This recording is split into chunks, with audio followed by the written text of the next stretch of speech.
For my part in this allegory, I'm not going to make the same mistakes my father made. Howard vanished from my mother's life before I was even in it, so when he sent me a letter a few days after Mum's funeral, it was the first I'd ever heard from him. But he was dead. Writing from beyond the grave must be a genetic habit in my bloodline. His letter contained a key, instructions, pleas for forgiveness. I figured the dead don't have much use for absolution, so I turned to his prophetic passing, which he inexplicably expected to come any day.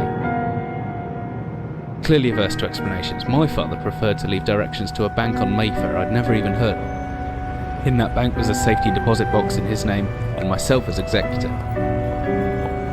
Of course, I went, as he knew I would.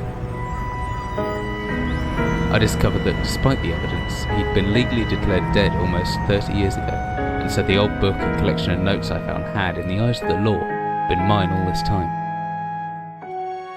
My father's instructions were to burn the documents, raise no further questions.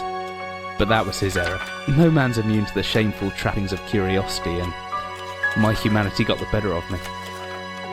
The university I taught at was world renowned for two things: physics and linguistics. I represented the first, and the man who stood for the second was stumped by my recent acquisition. The book was indecipherable. The notes, however, showed a location somewhere in uninhabited northern Greenland. It took me almost a year to book the last flight I'd ever take. As I watched civilization disappear along with Heathrow, I realised my father had disappeared 3 decades ago, almost to the day, and I considered in turn what it was that I was leaving behind.